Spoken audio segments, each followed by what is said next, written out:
Today we're going to show you how to change the thermal fuse and harness on your dishwasher. It's a pretty easy job. All we're going to need is a number 15 Torx driver, a pair of needle nose pliers, and of all things, a paper clip. Let me show you how we do it. Now before we begin this repair, the first thing we're going to do is disconnect the power to the dishwasher. So if it has a cord on it and a receptacle, simply unplug it, and if it's hardwired, we'll need to find the breaker and turn that off.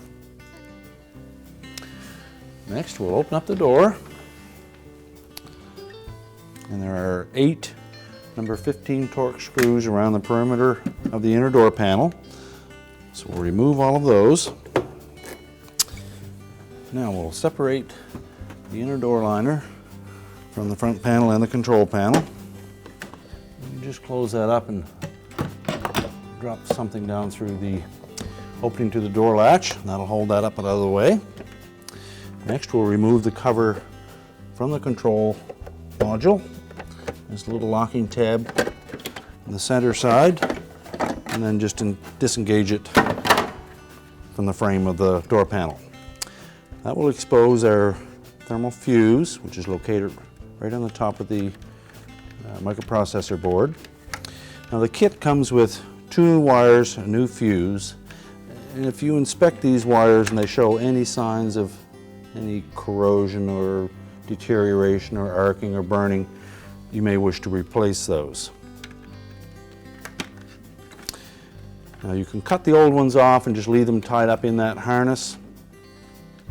And I think that's what we'll do today. We won't bother removing them completely out of there. We'll just disconnect them from the fuse. And the large plug on the end of the control board, we're going to remove that wire from it using our paper clip. You can use either a paper clip or a thin flat blade jeweler's screwdriver. Simply slide that in, depress the locking tab on that terminal, and the wire will pull right out. Now with our needle nose pliers, we can grab the old fuse assembly, try to rock that off of the side of the control module. It has a couple of locking tabs in it, so you may need to pry those out a little bit. Simply discard the old fuse assembly, and we'll snap the new one in place.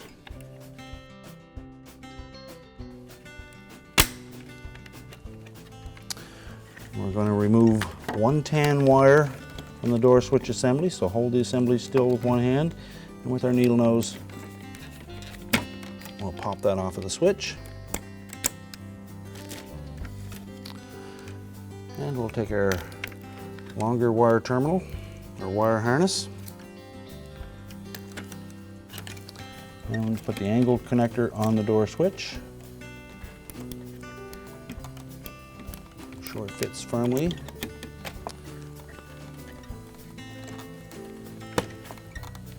And put the other end on the thermal fuse.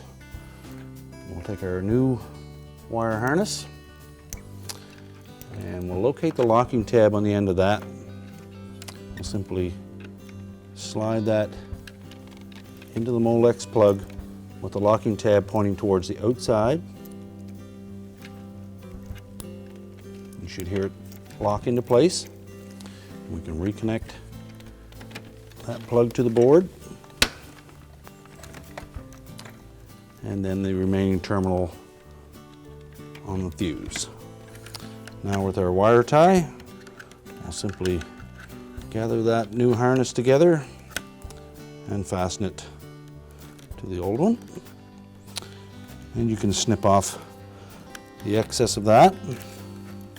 We'll discard all of our old parts.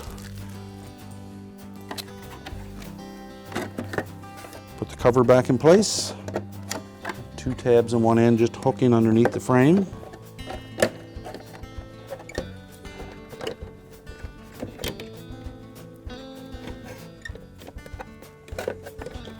Around the door latch. That locks in place.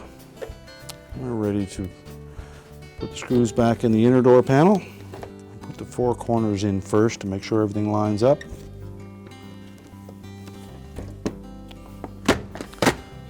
ready to test for the operation. We reconnect the power, close the door up, and it should start right where the cycle ended off. And our repair is complete.